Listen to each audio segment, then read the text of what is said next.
এটা BS6 এর MT গাড়ি। কাস্টমার বারবার কাটাই তেল ভরার জন্য গাড়িটা স্টার্টিং প্রবলেম হচ্ছে, মানে স্টার্ট হচ্ছেই না, বন্ধ হয়ে গেছে তারপরে স্টার্ট হচ্ছেই না। মিটারেও কোনো সিগন্যাল দিচ্ছে না, মিটারে কোনো ডিসপ্লেতে ইলেকট্রিক বা সেন্সারে কোনো সিগন্যালও দিচ্ছে না।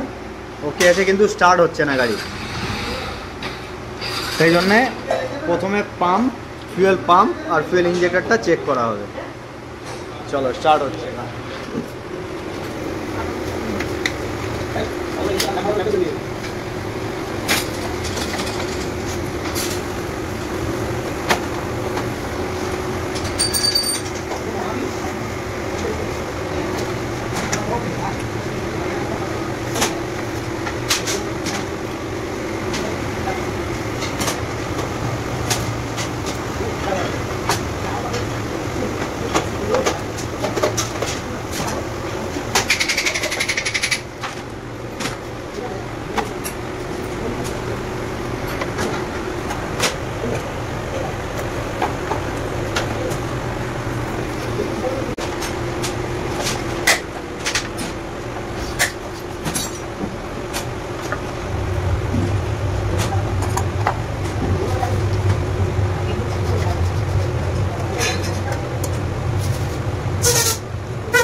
কানেকশনটা খুলে চেক করা হবে ফুয়েল প্রেসারটা।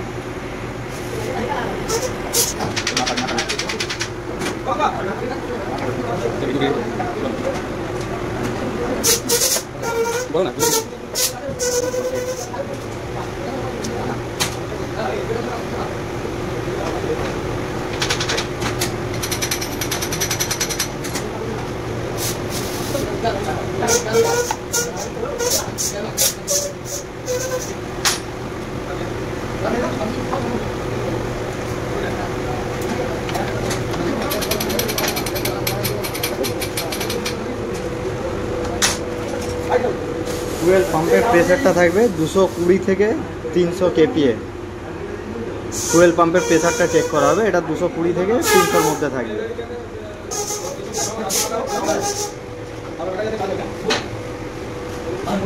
ফুয়েল পাম্প টেস্ট করার জন্য পাম্পের একটা জ্যাক লাগবে ইঞ্জেক্টরের মুখে,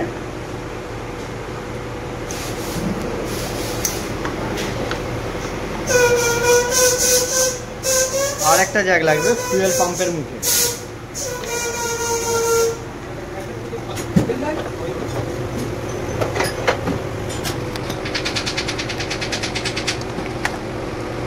হয়ে গেল। এবার চাবিটা অন করলে ফুয়েল পাম্পের প্রেসারটা দেখাবে।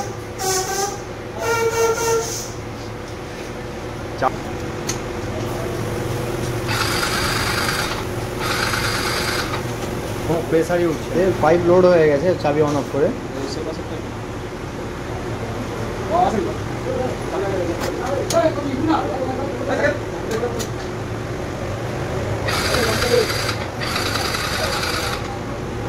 প্রেসার উঠছে না, যেটা 220 থেকে 300 পর্যন্ত ওঠার দরকার, প্রচুর ধীরে ধীরে এবার উঠছে।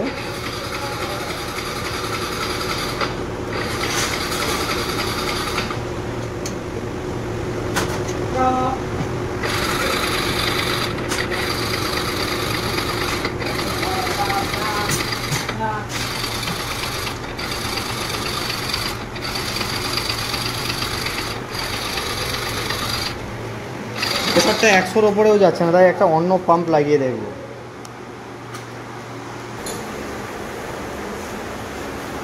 ফুয়েল ইঞ্জেক্টরের রেজিস্ট্যান্সটা থাকবে 12.2-এর ওপর। তো এখন ফুয়েল ইঞ্জেক্টরের রেজিস্ট্যান্সটা থাকবে 12.2-এর উপর হোমসে, এটা চেক করব। ফুয়েল ইঞ্জেক্টর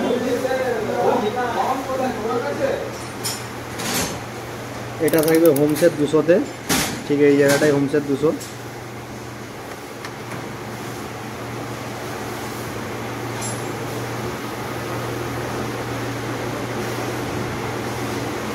বারো 12.7 মাল্টিমিটারটাই দেখা 12.7 দিচ্ছে, মানে ইঞ্জেক্টর রেজিস্ট্যান্সটা ঠিকঠাকই কাজ করছে। এবার টেস্ট করবো ইঞ্জেক্টরের ফ্লো।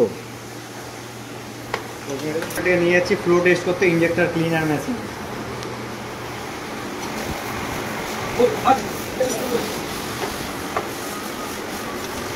টেস্ট করবো ওপেন ফ্লোটা ঠিকঠাক ইঞ্জেক্টর দিচ্ছে কিনা টেস্ট করব। ইঞ্জেক্টরের ফ্লো ঠিক আছে, এখানে দেখা ইঞ্জেক্টরের ফ্লো ঠিক আছে, ভালো ফ্লো দিচ্ছে।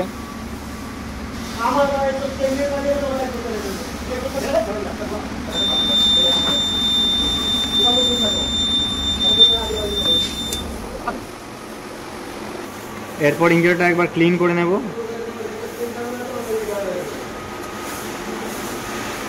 ক্লিন হচ্ছে এবং মানে ফ্লোটাও ভালোভাবেই দিচ্ছে।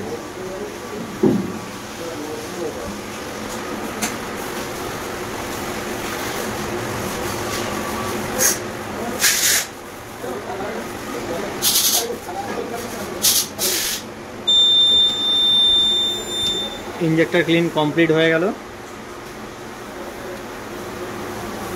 ইঞ্জেক্টরের রেজিস্ট্যান্সও ঠিক দিচ্ছিল এবং ফ্লো ঠিক দিচ্ছে, মানে ইঞ্জেক্টরের কোনো সমস্যা নেই গাড়িটায়। তো আমাদেরকে পাম্পটাই লাগিয়ে দেখতে হবে।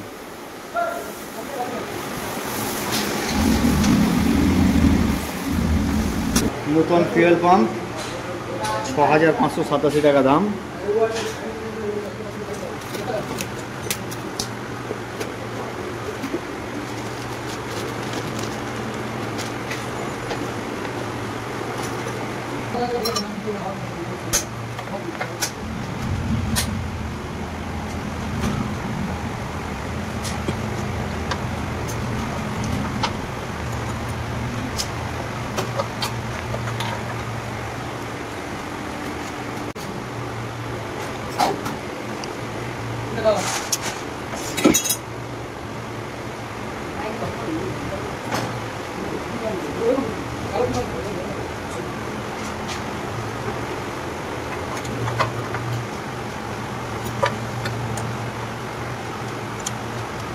udah mulai dari rumah itu sudah turun naik itu mulai itu kemudian ganti kok jadi itu sudah kalau dia tak lambat kalau dia tak lambat nah itu ini dia cara lain juga tuh mau ada jadi mau kali sudah jadi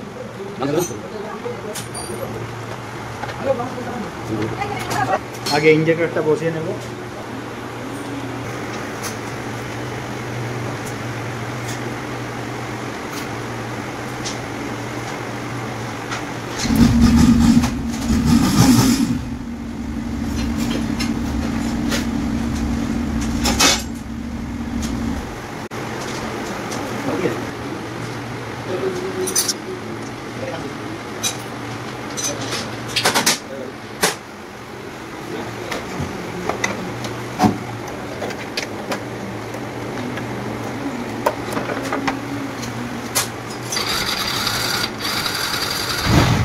start হয়ে গেছে, মানে নতুন pump লাগাতে গাড়িটা start হয়ে গেল। মানে পাম্পেরই problem ছিল, যেখানে প্রেসারটা 220 থেকে 300 থাকার দরকার সেখানে মাত্র 100 ছিল, এবং নতুন পাম্প লাগাতে গাড়িটা সাকসেস হয়ে গেছে। বাস।